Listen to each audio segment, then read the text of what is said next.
Hola, bienvenidos a Stephanie Griffin Ministries. Hoy tenemos un invitado muy especial en nuestro programa. Su nombre es James Bowen y estamos muy felices de tenerte aquí, James. ¿Te gustaría contarnos un poco sobre tu ministerio y lo que haces? Muchas gracias, realmente aprecio la oportunidad. Tenemos un ministerio llamado Heritage and Hope Ministries y puedes visitar heritageandhope.org. Nuestro ministerio se dedica a hacer mucha investigación histórica, por lo que recopilamos documentos raros sobre la narrativa católica, protestante y la historia de la gran controversia. También recopilamos información histórica y actualizaciones actuales sobre qué está pasando en nuestro mundo en relación con la profecía bíblica, específicamente sobre Apocalipsis 13 y 14, la crisis de la marca de la bestia, los mensajes de los tres ángeles. Se habla mucho de eso hoy en el mundo, hoy en día, y creemos que es realmente relevante para nuestro tiempo, así que sí, ese es el enfoque de lo que hemos estado tratando de hacer. Maravilloso. Bueno, es emocionante. ¿Cómo pueden las personas ponerse en contacto con usted si quieren hacerlo? Genial. Existe Heritage and Hope en Facebook. También tenemos un sitio web, heritageandhope.org, al que puede contactar con un enlace de contacto y enviarnos un mensaje. Esperamos ayudar a las personas en su búsqueda de la verdad.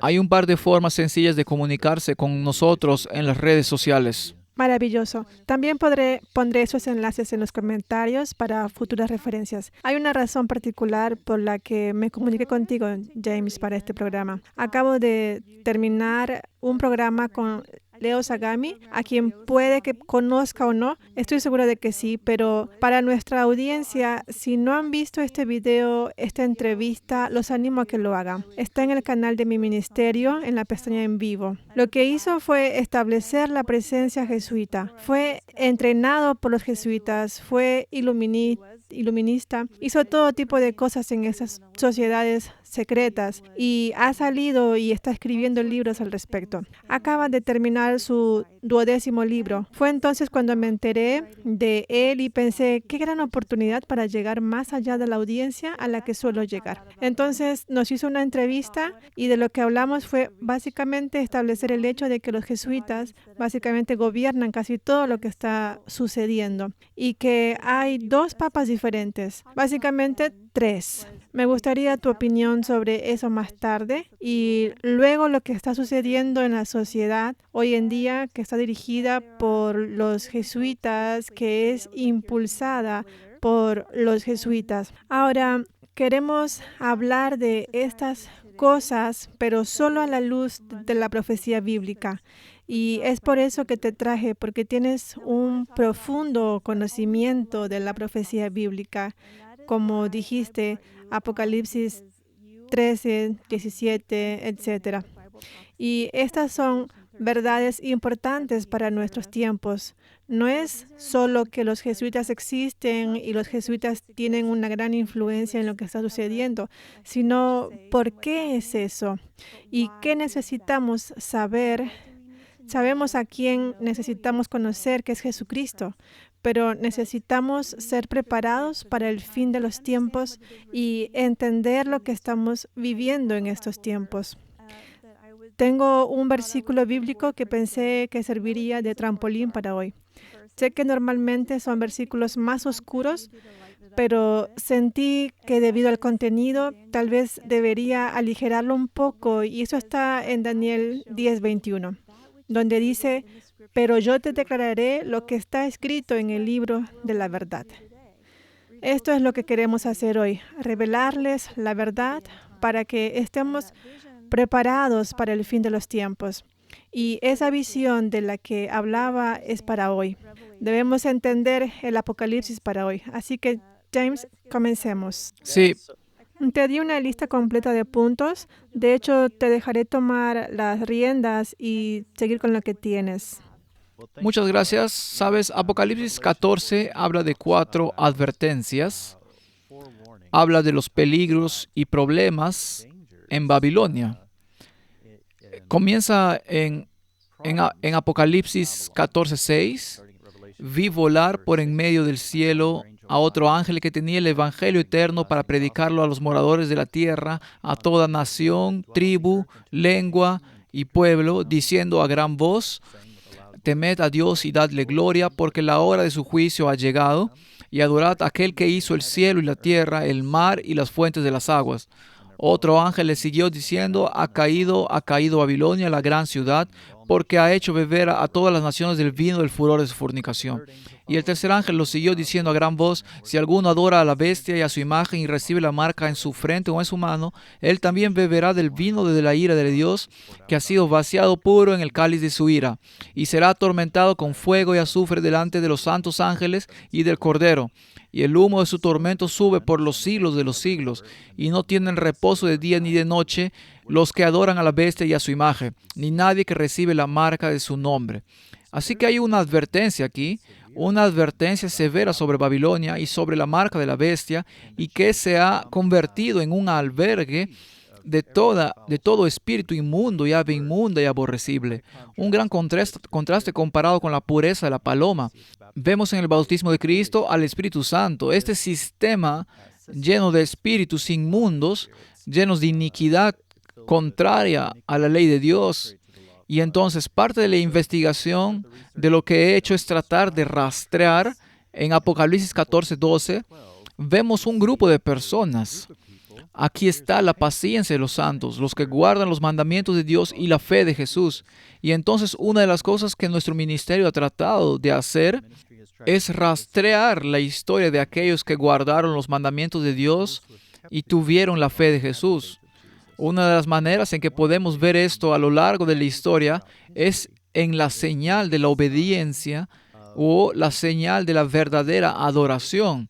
¿Y qué quiero decir con eso? Si vas a Éxodo 31:17, hay una señal que Dios estableció que sería eterna.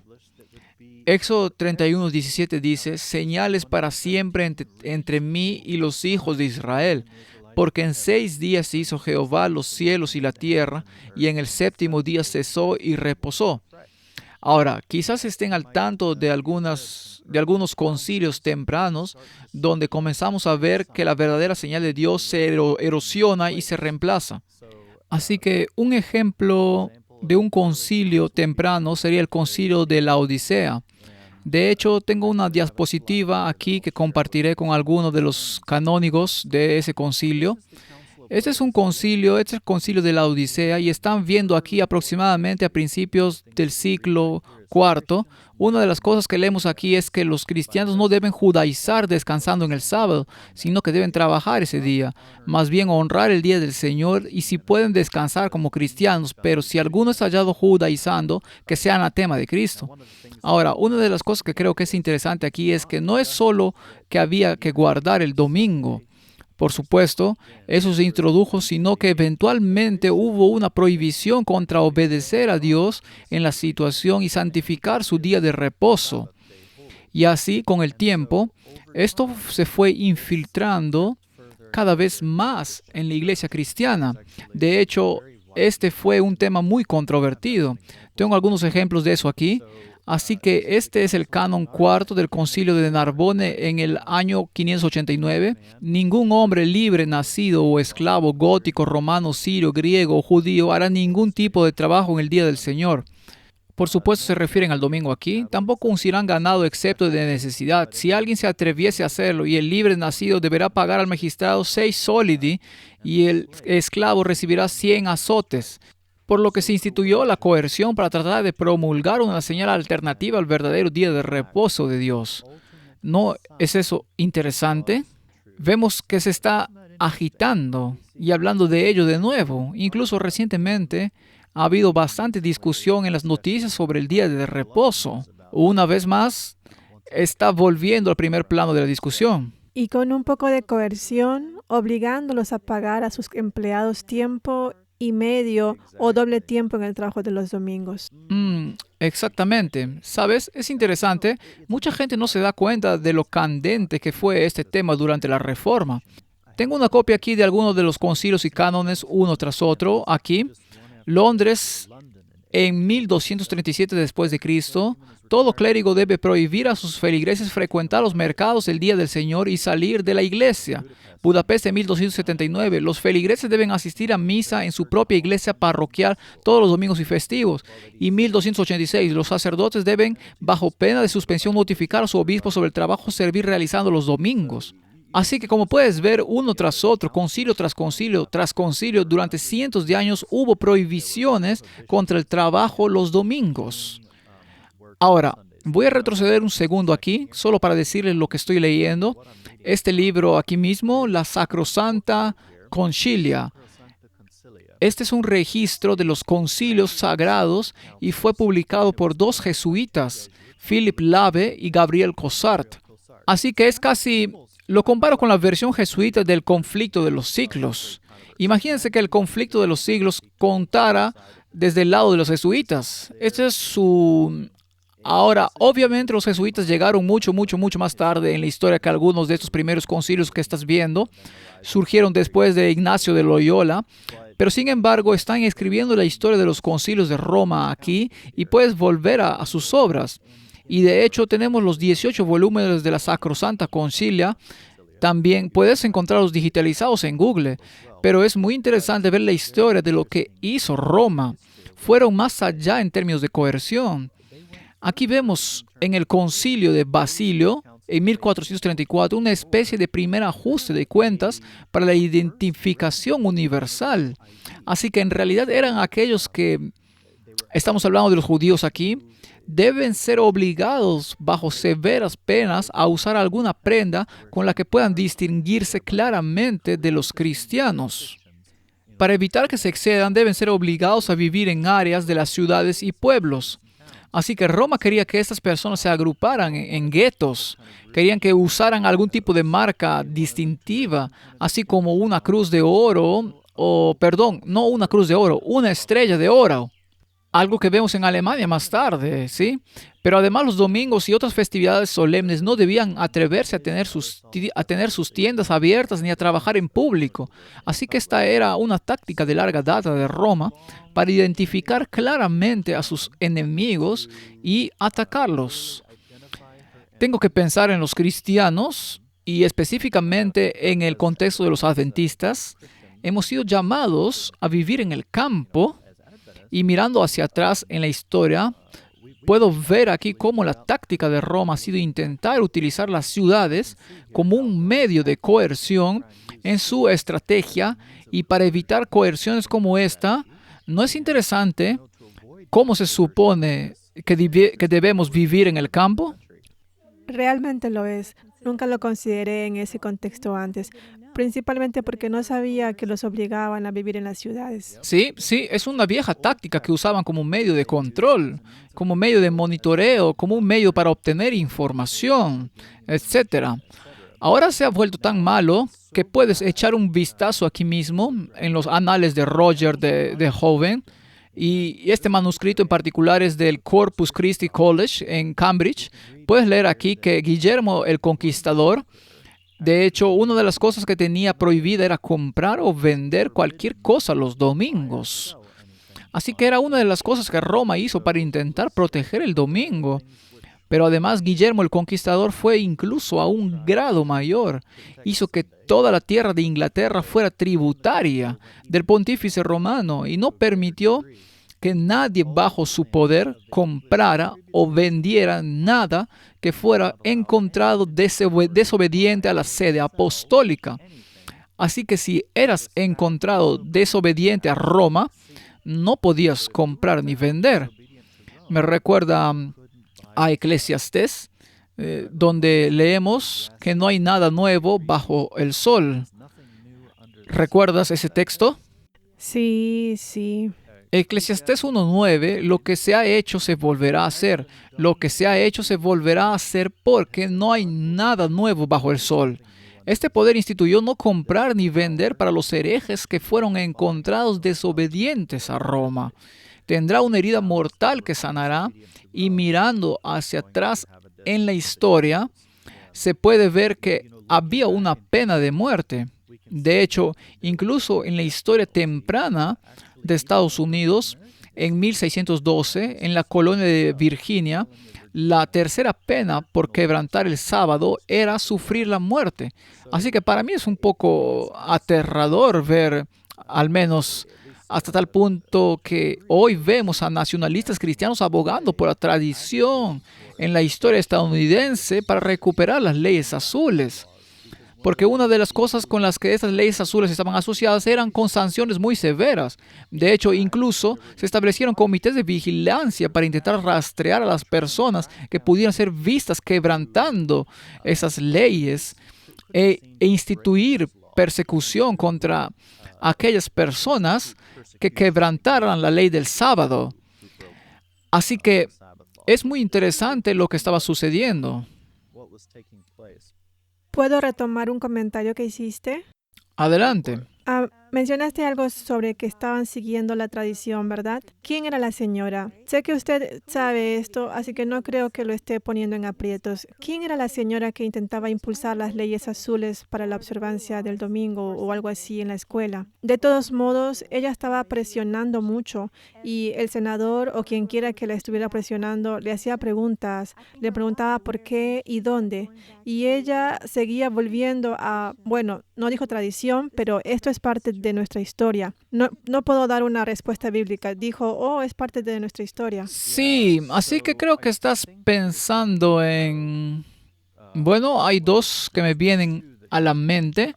¿Estás pensando en Sylvia Allen en el pasado o la reciente discusión en Texas, cierto? Creo que es reciente, sí. Sí, la reciente de Texas, sí. No recuerdo su nombre específicamente. No creo que el nombre del representante era Talarico, ¿verdad? Sí, en Texas, James Talarico, en Texas, él fue quien discutió el domingo o los 10 mandamientos, pero no recuerdo su nombre específicamente.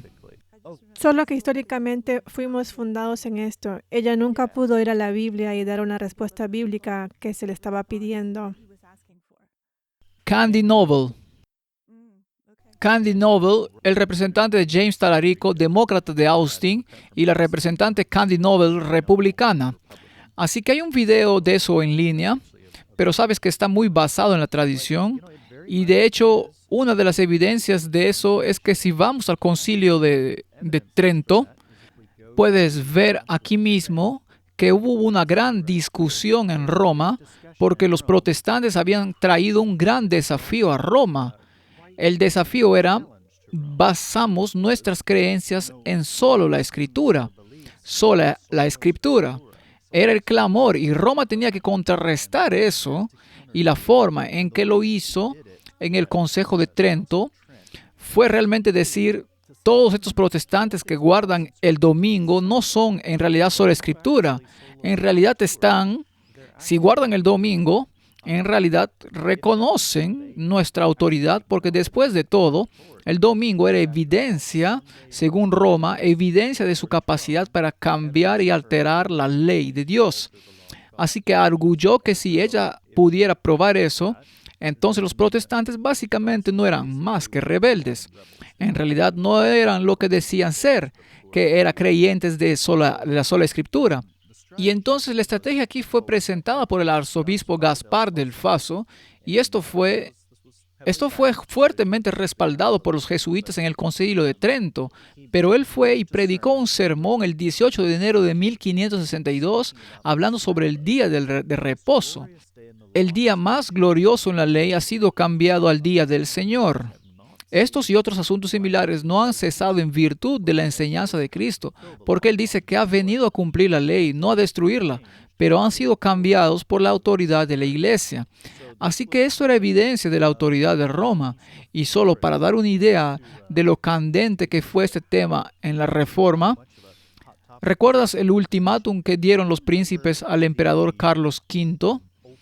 ¿Recuerdas después de los días de Lutero? No sé si viste esa vieja película en blanco y negro de Lutero de aquella época, pero cuando los príncipes protestantes se enfrentaron a Carlos V, le dieron, entre otras cosas, la Confesión de Augsburgo, y parte de la Confesión de Augsburgo, lo interesante de esa confesión es esta declaración aquí. El artículo 28 dice que también citan que el sábado ha sido cambiado al domingo, contrario al decálogo como ellos lo ven. Tampoco hay ningún ejemplo más publicitado y citado que el cambio del día de reposo, y por lo tanto desean preservar la gran autoridad de la Iglesia, ya que se prescindió de los 10 mandamientos y se alteró algo en ellos. Así que este fue el tema más candente de la Reforma. Literalmente el argumento estaba vinculado a la preservación de la autoridad de Roma, por lo que fue la base de la autoridad de Roma en la Reforma protestante. Y esto, por cierto, no solo se reflejó en la Confesión de Augsburgo, sino que también se puede ver en las obras de Felipe Melanchthon, en su Corpus Doctrine Christiana. Ellos alegan Sabbatum mutatum endem Dominicanum. Algo interesante sobre esa palabra mutatum en latín es que la misma palabra latina que encontramos en Daniel 7:25 en la Vulgata latina, donde el cuerno pequeño cambian los tiempos y las leyes. Y posteriormente encontramos que la gran afirmación de la autoridad romana posterior fue que si realmente eres sola escritura, debe ser adventista del séptimo día. Y eso fue dicho por varios de sus autores, porque el resto del mundo protestante no se da cuenta de que están aceptando la autoridad católica romana. Es bastante interesante algunas de las afirmaciones y declaraciones que surgieron posteriormente. Aquí hay un ejemplo de eso.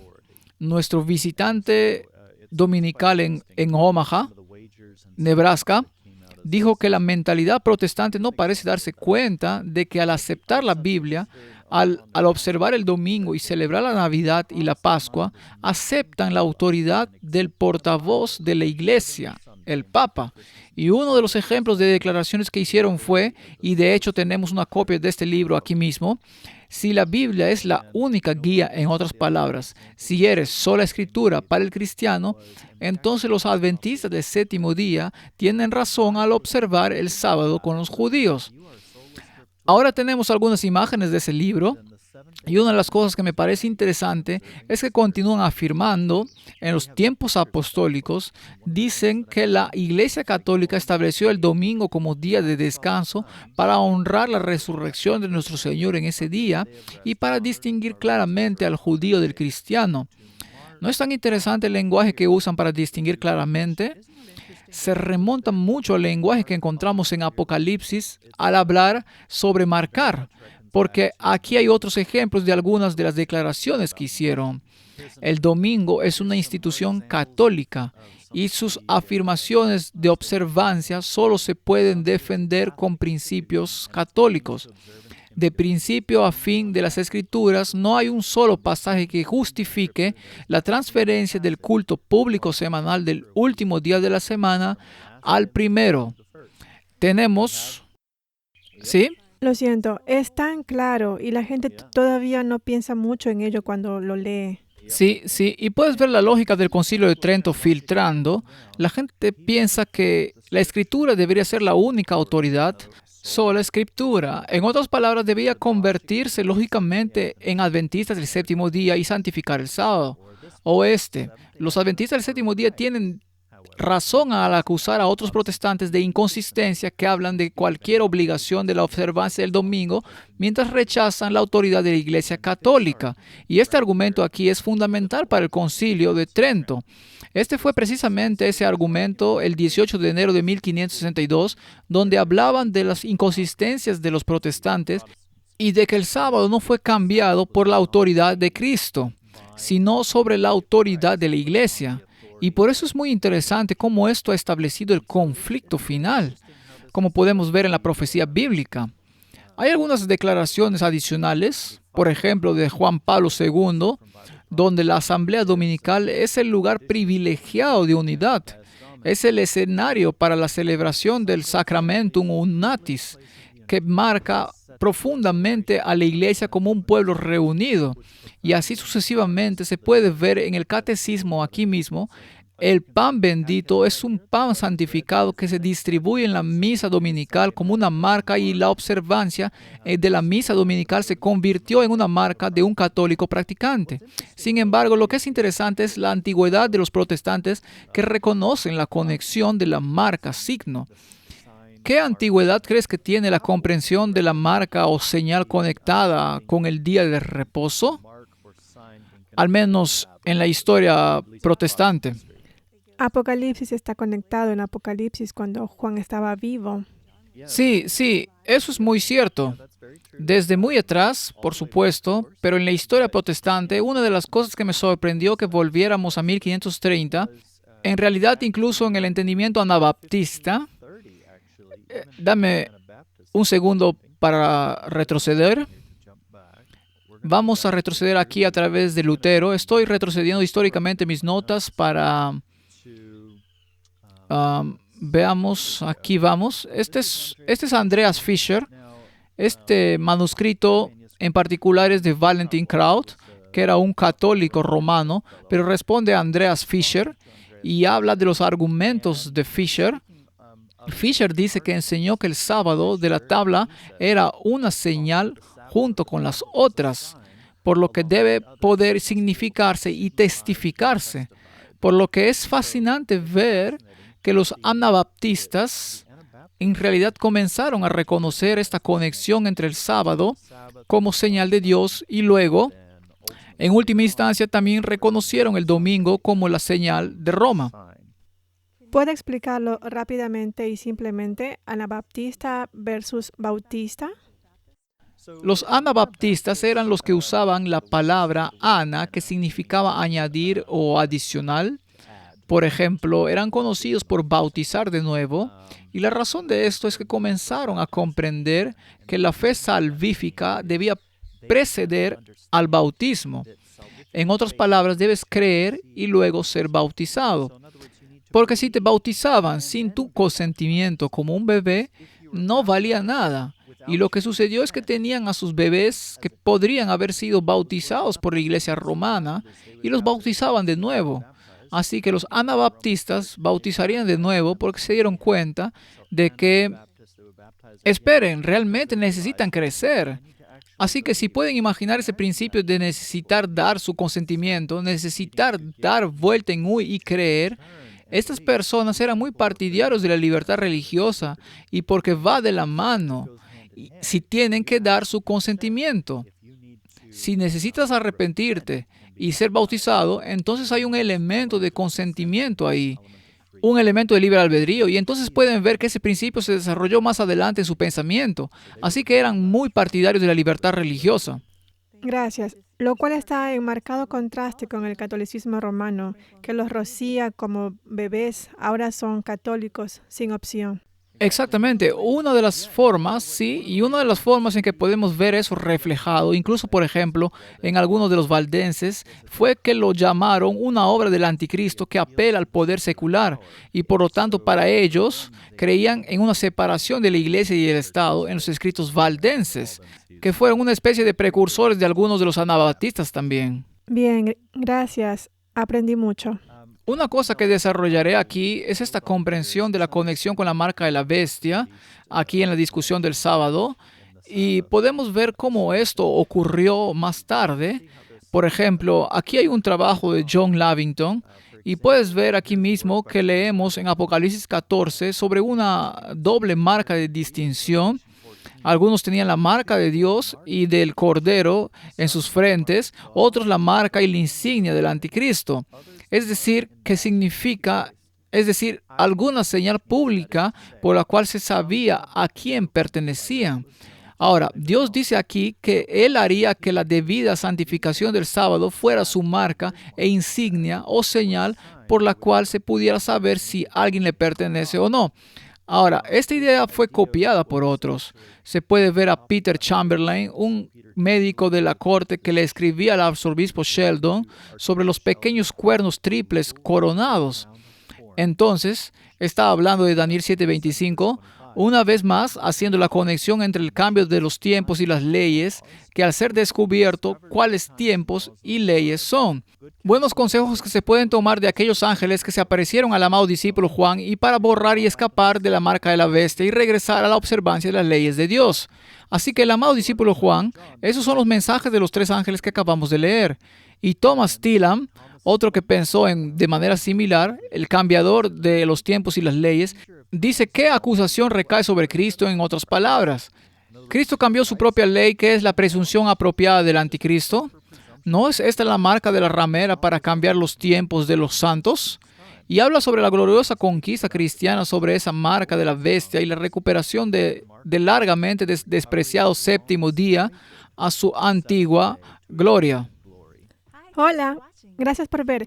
Si te gusta lo que estás aprendiendo, dale me gusta. Si aún no te has suscrito, suscríbete. ¿Qué te impide hacerlo? Si quieres compartir esto con alguien a quien le pueda interesar este contenido, hazlo también. Si tienes un tema que quieras que se trate, ponlo en los comentarios. Tenemos más que explorar. Gracias de nuevo y que tengas un buen día.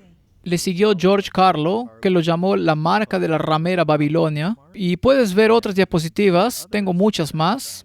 No las repasaré todas, pero la observancia de un día cada 7 debía ser una señal, marca o insignia de que reconocían y adoraban a ese único Dios que hizo el cielo y la tierra. ¿Podrías explicar de nuevo de forma muy sencilla la triple corona? Puede que haya quienes no entiendan la triple corona y a quién o qué representa. Sí, es una buena pregunta. La triple corona, tienes un ejemplo aquí, también se conoce como Tri-Regnum, lo llaman Tri-Regnum.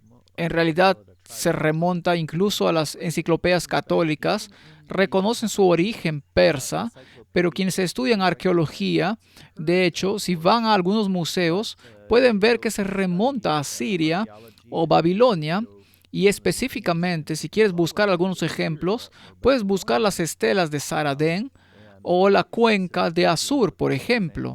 Era como reconocer la autoridad en el cielo, la tierra y en el inframundo, o el cielo, la tierra y debajo de la tierra. Ahora, si puedes recordar, piensa por un segundo en el mandamiento del sábado. ¿Qué dice el mandamiento del sábado en Éxodo 20? Si volvemos a Éxodo 28, leamos el versículo 11, porque en 6 días hizo Jehová los cielos, la tierra y el mar. Hay 3 lugares, ¿verdad? En 6 días Jehová hizo los cielos, la tierra y el mar. Tienes 3 regiones allí. Así que Dios está estableciendo su gobierno sobre esas 3 regiones. Y aquí el anticristo ha llegado y ha tratado de establecer su autoridad sobre las mismas 3 regiones. Vaya, y esto es algo que usaría el Papa. Sí, y Francisco también tenía una, aunque esta de aquí creo que es la tiara belga. Creo que esta es particular. Esta imagen en particular es una tiara belga. Voy a ampliar esta imagen aquí solo un poquito, pero puedes encontrarla en línea, y una de las cosas que tiene inscritas es Vicarius Christi Interaum, que significa el Vicarius de Cristo en la tierra. Y creo que Regnum es como reina. Creo que si recuerdo correctamente, pero de todos modos, lo interesante de eso es Vicarius Christi. Si vas a Levíticos 24:18 en latín, el que degüella un animal le dará vida por vida y lo hará bueno, vida por vida. Para hacerlo bueno es vicarium, pero vida por vida.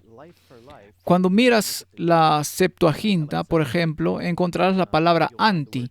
Y lo interesante es que el sustituto de vicarium o anti, así que lo que intento decir aquí es Vicarius Christi en latín, anticristo en griego. Así que básicamente está literalmente anticristo inscrito justo en el frente de esa tiara. Vaya, y eso está en la de Bélgica. ¿Está inscrito en todas de la misma manera? No en todas, no. La tiara belga tiene inscrito Vicarius Christi. Y si vas a Wikipedia y quieres ver un primer plano, puedes ir a Wikipedia para Vicarius Filii Dei. Y puedes ver una gran ampliación con estas palabras encerradas en un círculo en la tiara belga. Hay muchas otras diarias para los papas, pero no en todas han sido fotografiadas. Así que no existen fotografías de todas las diarias que hay. Así que hay muchas más que puede que no sepamos sobre alguno de estos, y algunos de ellos han sido presenciados por personas en épocas en las que no eran tan fácil sacar rápidamente tu teléfono y tomar una foto. Así que ha habido informes de que otros con diferentes inscripciones en ellos, pero puede que no lo sepamos hasta que, ¿sabes? Más tarde, ¿qué es exactamente lo que tenían en todos ellos? Esto me deja atónita. Y ser tan audaz de nuevo es ponerlo en esta corona y la corona que va en la cabeza. El anticristo está en la cabeza. Son nuestras mentes. Las decisiones que tomamos nos llevarán a adorar al anticristo o a adorar al único Dios verdadero. Y para mí simplemente me sorprende con todos los diferentes paralelismos que están surgiendo. Así que no tenemos ninguna razón para no elegir claramente cuando estudiamos. Sí, es fascinante. Aquí hay un ejemplo más de esas obras históricas protestantes. El sábado siendo así una señal, una marca o insignia para reconocer a Dios como su Dios. Si lo piensas en cierto sentido, realmente está estableciendo a quién sigues. ¿Descansas en Cristo por la obediencia a Él en el día que es santificado? ¿Es Cristo quien te santifica o eres santificado por las obras del hombre? Y realmente sus argumentos a favor del domingo era que esto fue establecido por la tradición, es decir, por el hombre. Y Cristo mismo advirtió que con su tradición han invalidado la ley de Dios. ¿No es interesante que así como los judíos apóstatas intentaron matar al Señor del sábado, Roma también ha intentado a lo largo de la historia perseguir a quienes guardan el sábado de Dios? A veces oigo decir a la gente, bueno, pero los judíos fueron quienes guardaron el sábado, o Cristo lo quebrantó, o lo que sea, al sanar ese día. Pero el diablo le encanta cambiar las cosas. ¿No es interesante que los judíos fueran quienes planearon asesinar en sábado a quien intentaba traer descanso a la gente, sanarlos de sus enfermedades, traerles el descanso sabático? Es muy interesante cómo el diablo ha intentado darle la vuelta a esa narrativa para que la gente obedezca lo que el hombre ha intentado blasfemar como sustituto de la ley de Dios. Así que vemos mucho de lo que ha sucedido con la coerción a lo largo de los años. Hubo mártires, de hecho, muchos mártires del séptimo día, el sábado. Uno de ellos fue, de hecho, este es un ejemplo aquí mismo, Bárbara Frontiers. Y puedes ver esto en el espejo del mártir, que se daba comúnmente como regalo de bodas en ciertas comunidades menonitas o amish. En cuanto a la señora, no tenía nada que decir sobre el domingo y los días festivos. Dijo que Dios había ordenado descansar el séptimo día. En esto aceptó que era su deseo, con la ayuda y la gracia de Dios, permanecer y morir como estaba, porque era la verdadera fe y el camino correcto en Cristo. Ahora, ella no estaba sola. Estaba Christina Tulling-Gering con respecto a los días santos y los domingos. Dijo que en 6 días el Señor hizo el mundo y en el séptimo día descansó. Los otros días santos han sido instituidos por papas, cardenales y arzobispos. Y entonces Dios ha tenido testigos fieles y verdaderos que se han mantenido firmes en la verdad a lo largo de los siglos. Amén. Y eran tan jóvenes. Sí, es interesante también algo de la historia que Roma ha tratado de ocultar. Esta obra aquí, todas las copias fueron quemadas, excepto una. Esta era la obra de John Oxford, la doctrina del cuarto mandamiento, deformada por el papado. Y solo quedaba una copia en todo el mundo en Christchurch. Me comunicó con la biblioteca de Christchurch, pedí que la digitalizaran. Puedes ver aquí la historia completa de Inglaterra, en realidad detallando la ley del Parlamento, que esta obra era, cito, errónea, escandalosa y profana, por lo que todas las copias debían ser quemadas. El hombre fue encarcelado, pero aún así hemos conseguido y logramos digitalizar la última copia. Todo está digitalizado ahora y ahora es un audiolibro en YouTube, así que alabo a Dios que libros como este que casi fueron quemados hasta el último hayan sobrevivido y ahora están testificando una vez más en YouTube y la verdad sigue adelante. Así que ahora, ¿cuál es la relevancia de todo esto hoy? Creo que esa es quizás la pregunta en la mente de mucha gente. Y no sé si querías ir allí todavía, o si tenías alguna pregunta al respecto. Estoy pasivamente con tus diapositivas. Lo que sea que quieras enseñarnos. Seguro. Entonces, las imágenes de estas diapositivas son todas capturas de pantallas reales.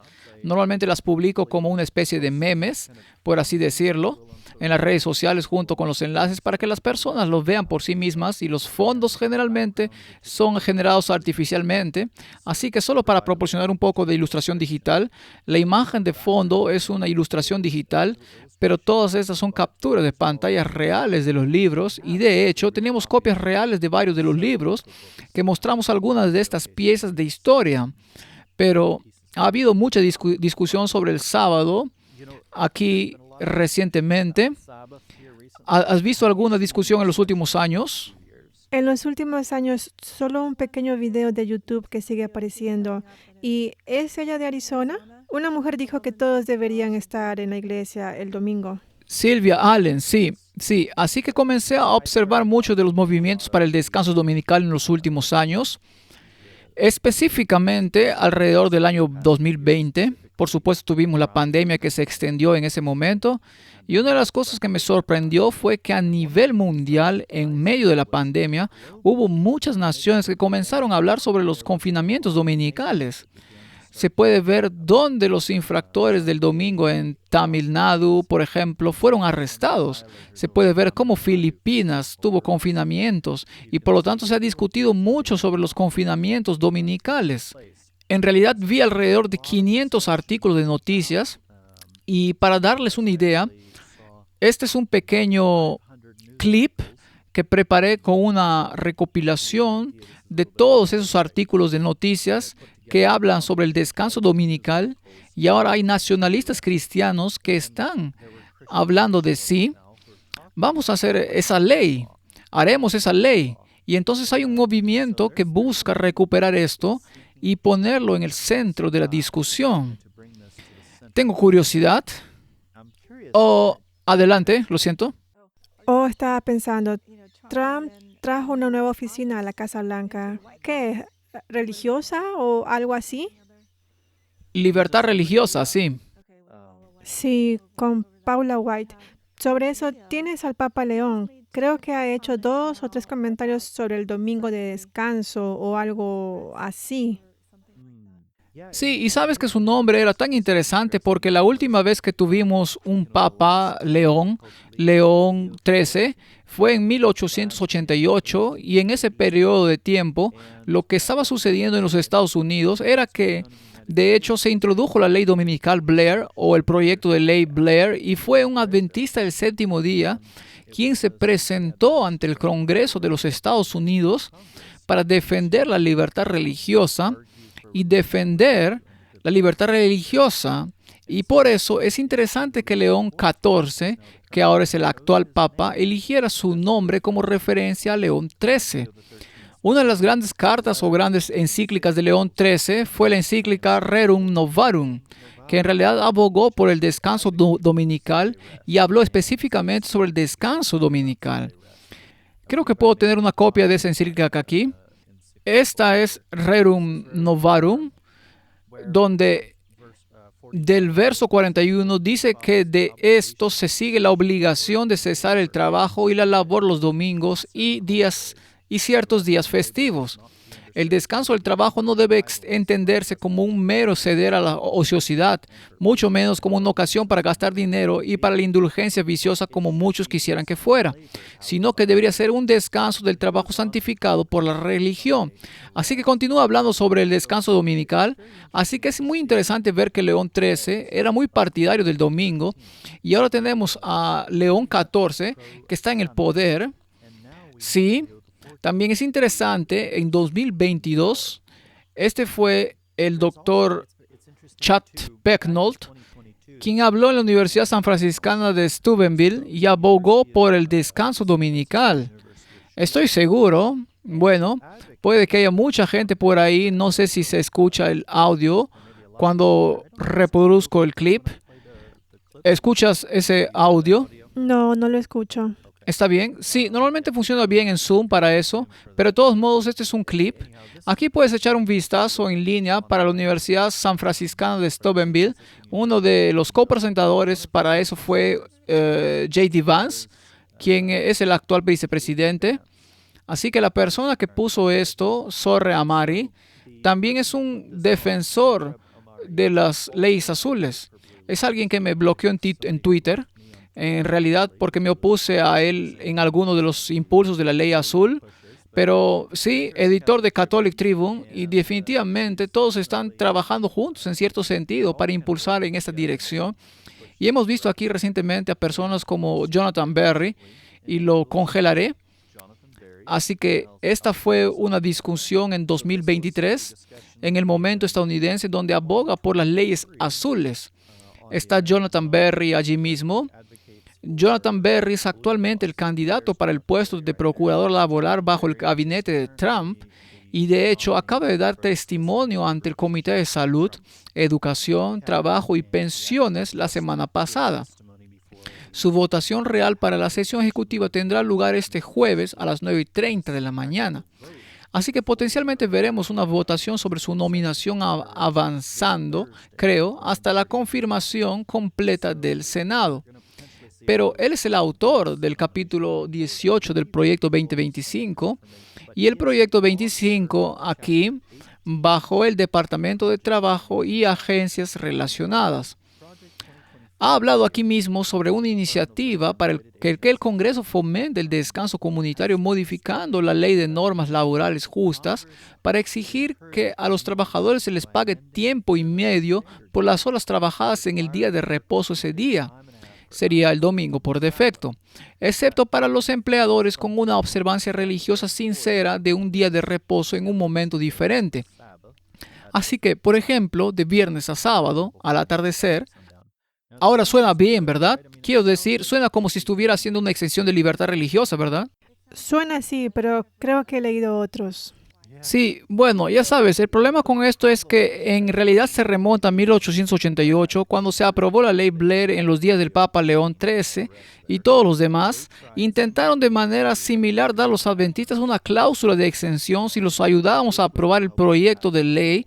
Y Alonzo Jones en realidad se opuso diciendo, espera, eso es solo una cláusula de tolerancia disfrazada. Cláusula de tolerancia, lo que significa que en algún momento se eliminará y ya no existirá. En otras palabras, es solo un paso más. Y Jonathan Berry también dijo en esa entrevista para The American Moment que ese tipo de propuesta no es una panacea. En otras palabras, es algo así como una etapa 1, por así decirlo, donde potencialmente habrá leyes más estrictas que seguir y habrá más y más en el futuro. Tuve la oportunidad de comunicarme personalmente con Jonathan Berry para dialogar con él y compartir algunas de las conversaciones que hemos tenido hasta ahora, incluyendo algunas de las leyes de la Reforma Protestante y demás. Él sabe que nuestro asesor general, Todd Farland, se ha comunicado y ha hablado con él.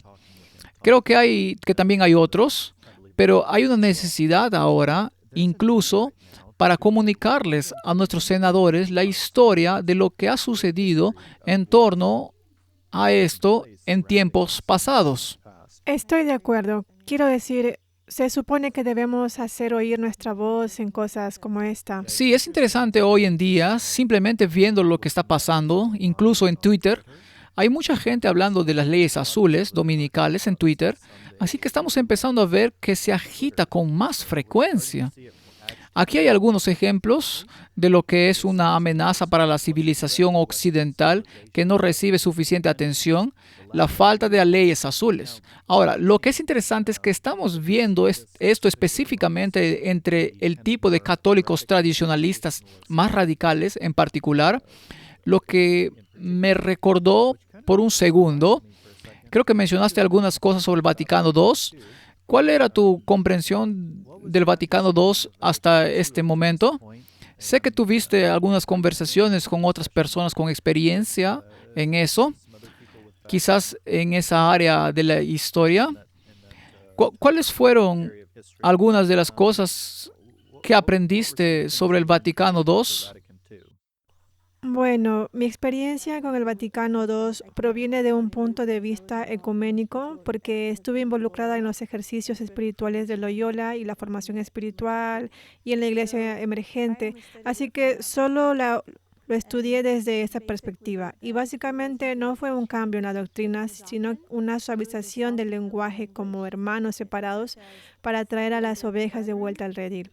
Algo así como crear proyectos conjuntos con otras denominaciones para que luego pudieran crear estas relaciones y uniones y luego tener esa influencia doctrinal al final. Así que realmente no lo he visto desde otra perspectiva. Así que lo que aportarías sería muy, muy fresco. Bueno, en mi lectura para el Vaticano II salieron a la luz un par de cosas interesantes. Por ejemplo, la Dignitatis Humana era uno de los grandes documentos que se presentaron que se suponía representaba un gran avance hacia la libertad religiosa. Y sé que mucha gente ha leído Dignitatis Humana y ha pensado, bueno, esto parece un documento realmente bueno. El problema, sin embargo, es que si leo algunas de las declaraciones clave sobre la libertad religiosa, las leeré directamente de esta declaración en particular y pueden encontrarla en el sitio web del Vaticano. El Concilio Vaticano declara que la persona humana tiene derecho a la libertad religiosa. Esta libertad significa que todos los hombres deben ser inmunes a la coerción por parte de individuos, grupos sociales o cualquier poder humano, de tal manera que nadie debe ser obligado a actuar de manera contraria a sus propias creencias, ya sea en privado o en público, solo o en asociación con otros, dentro de los límites debidos. Ahora, la pregunta que debo hacerme es, ¿quién establece los límites debidos? Si no quieren que nadie más los coaccione para que puedan coaccionar. Exactamente, exactamente. Es Roma quien ha reivindicado durante los siglos la capacidad de establecer esos límites ella misma. Ella es la que lleva esa triple corona que afirma tener autoridad para establecer esos límites. Y, ¿sabes? Los aspectos preocupantes, si miro el tipo de cultura católica que está sucediendo hoy en día, ha habido un retroceso significativo al Vaticano II dentro de algunos círculos. Por ejemplo, la FSSPX y Sociedad de San Pío, o puedes ver algunos de los tradicionalistas radicales, y un excelente ejemplo de eso es algo así como recientemente extinto, pero todavía creo que desde la perspectiva ideológica, una iglesia militante viva, era un canal de Detroit publicado por Michael Boris, y eran conocidos por ser muy radicalmente tradicionalistas en su mentalidad y retórica. Pero una de las cosas que plantearon fueron los peligros de la libertad religiosa, que la veían como una serpiente enroscada, remontándose mucho, por ejemplo, al Miros de Gregorio o a la Coantura. Por ejemplo, cuando la libertad religiosa era llamada una plaga, una libertad constitucional o libertad individual constituida, específicamente en Coantura, referida como una locura, que tienes derechos personales a la conciencia, y entonces hay resistencia dentro de esos tradicionalistas que para mí todo lo que buscan es llegar al poder.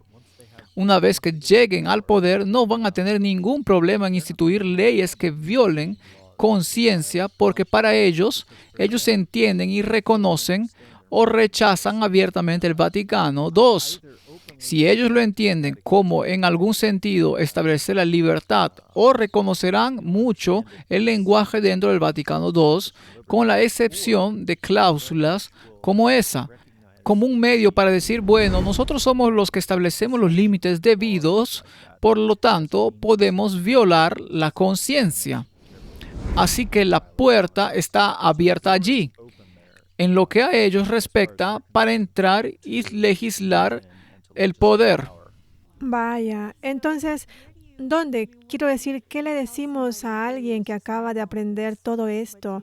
¿Qué le decimos a alguien que es católico y ve esto por primera vez? ¿O a un protestante que ve el sábado por primera vez? Sí, sabes, es algo que tenemos algunas diapositivas que se remontan a la historia del sábado con cientos de documentos diferentes que detallan la historia y, por supuesto, puede ser un poco abrumador. Escucha sobre toda la persecución, todos los planes oscuros que Roma ha tenido durante mucho tiempo, y creo que para algunas personas puede ser muy aterrador.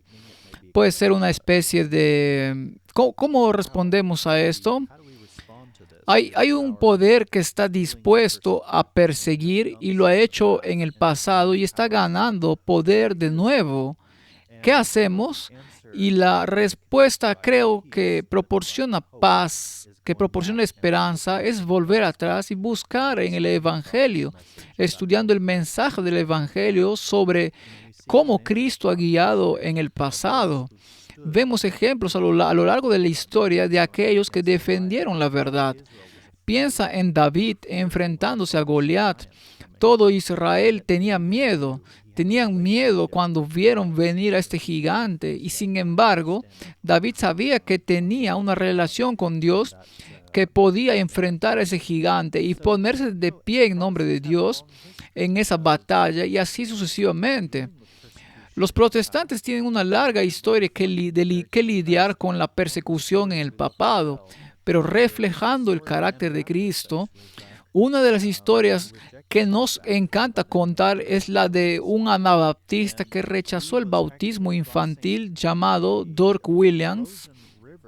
Estaba cruzando un río congelado intentando escapar de sus progenitores, y el hielo se rompió. El guardia que los perseguía cayó y se estaba ahogando. Regresó y sacó a ese perseguidor, aunque luego fue recapturado y enviado a la hoguera. Regresó y salvó al mismo hombre que lo perseguía. Creo que es muy importante que al enfrentar esos tiempos y ante los poderes que buscan perseguirnos, nos aseguremos de reflejar el amor de Cristo. Debemos cuidar de estas personas dando la verdad, pero también dándola con amor y tratando de alcanzar a quienes podemos. Amén. Eso fue muy bien dicho.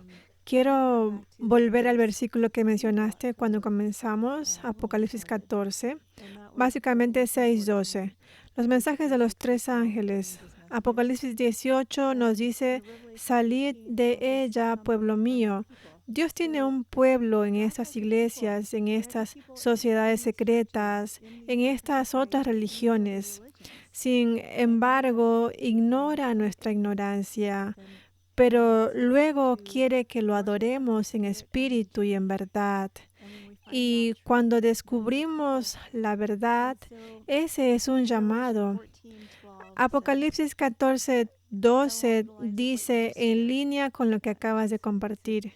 Juan dijo, aquí está la paciencia de los santos. Aquí están los que guardan los mandamientos de Dios y la fe de Jesús. La paciencia de los santos. Solo alguien que ha entregado su corazón al Señor en perfecta paz y confianza podría regresar y sacar a su perseguidor de las frías aguas que lo ahogaban. Amén. Ese es el carácter de Cristo. Incluso cuando lo encontraron en el jardín y a este guardia le cortaron la oreja, Él la sanó. Sin embargo, lo llevaban a juicio y muerte. Ese es el espíritu que debemos tener y que Dios quiere poner en nosotros. Si se lo permitimos, pero si rechazamos la verdad, no vamos a desarrollar ese carácter. Amén. Amén. Sí, Apocalipsis ha proporcionado mucho acerca de, si piensas en los primeros versículos, es una revelación de Cristo. Hay un gran contraste en lo que Cristo hizo en su humildad, descendiendo y humillándose a sí mismo hasta el punto de la cruz, al demostrarnos esa humildad como ejemplo y lo que el papado ha hecho. Hubo cortes de madera que se hicieron en la Reforma. Una de las cosas que Lutero y otros solían usar, los luteranos solían usar algunas de estas xilografías que comparan y contrastan al Papa con Cristo, cómo Cristo entró con humildad y cómo el Papa entró con coronas y oro, joyas y toda la riqueza y pompa, y cómo Cristo fue y lavó los pies de los discípulos, y sin embargo el Papa quería que le besaran el dedo del pie. Todos los diferentes contrastes entre Cristo y el anticristo. Y hay una completa diferencia de carácter en cómo se manifiestan los dos. Y sin embargo, mucha gente cree en las mentiras y el engaño. ¿Hay algún tipo de excusa para todo esto? ¿Hay algún tipo de justificación para todo esto? Y realmente no la hay. Así que tenemos un mensaje que dar, tenemos una advertencia que dar a un mundo moribundo sobre la cercanía del pronto regreso de Cristo. Y esto no es algo que, y una vez más quiero volver a la idea de que esto no es un mensaje de miedo en un mal sentido. Quiero decir, por supuesto que debemos temer a Dios y darle gloria, pero no debemos mirar estos eventos y temer lo que la bestia nos va a hacer. Si eso tiene sentido, porque sabemos por las Escrituras que cuando vean todas estas señales sucediendo, levanten la cabeza porque la venida del Señor está cerca. Y debemos mirar estos indicadores proféticos como algo que brinda esperanza en la cercanía del regreso de nuestro Salvador. Así que no es algo que se deba mirar con temor, siempre que tengamos esa relación con Cristo. Lo dijo hermosamente, todo proviene de la relación. Podríamos hacer las cosas correctas sin la relación y aún así terminaremos con la marca.